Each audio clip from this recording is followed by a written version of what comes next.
my name is Marieke and I'm a researcher at the University of St. Andrews. I'm here to answer your questions about cell biology and muscular dystrophy. Over the past week, we've received loads of amazing questions and unfortunately I don't have time to answer them all, but here are my top 3 questions.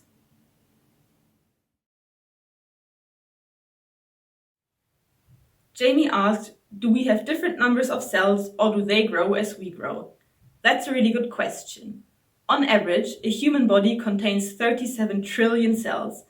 That's a pretty large number and hard to imagine, so let's get a better idea of how much that really is.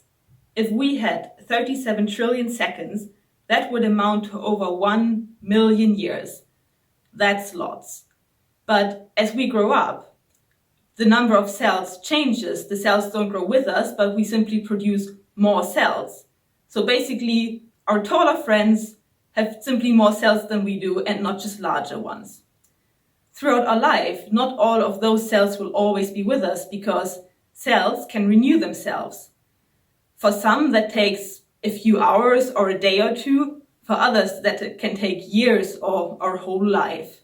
And eventually, when we die, all those cells will die with us.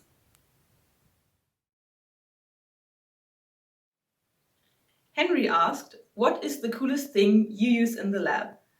I would say to me that's fluorescence microscopy. So what we do there is we look at cells enlarged under a microscope and we can give tags in different colors to different things in the cells. And then under the fluorescence microscope, they light up in these different colors and we can see the structure of the cells, or we can follow over time how certain things in the cells are moving. And for example, it can look like this. And what you see in blue here is the head office of the cell, the nucleus. Mark asked, what is muscular dystrophy? That's a pretty complex question.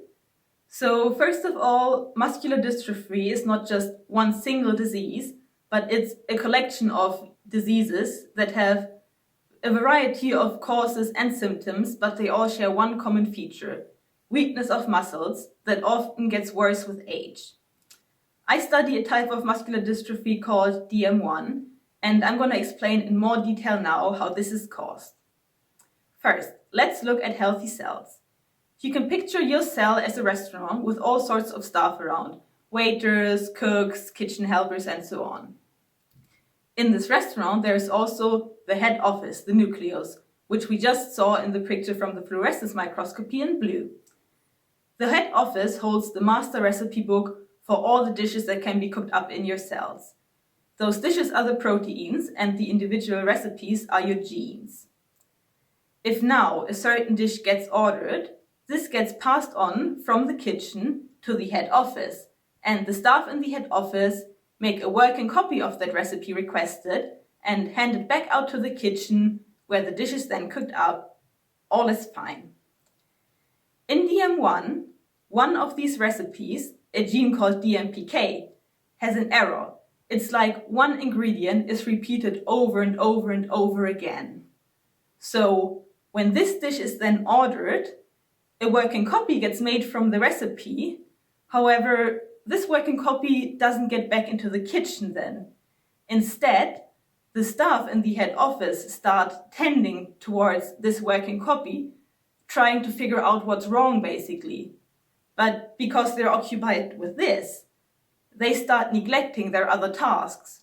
So while they are tending to the copy with a mistake in it, other dishes get ordered, but because they're sidetracked, the working copies of those other dishes get handed out into the kitchen before they're actually ready and in their final form. And as a result of that, all sorts of things start going wrong in the cell, and you start showing the signs of muscular dystrophy, DM1 in this case. As you can see, this is a genetic disease. You inherit this error in your gene, in your recipe, from birth on, and nothing you can do with your lifestyle or your diet can change this mistake in the recipe. It's just there. You will get DM1. Which brings me to my next point.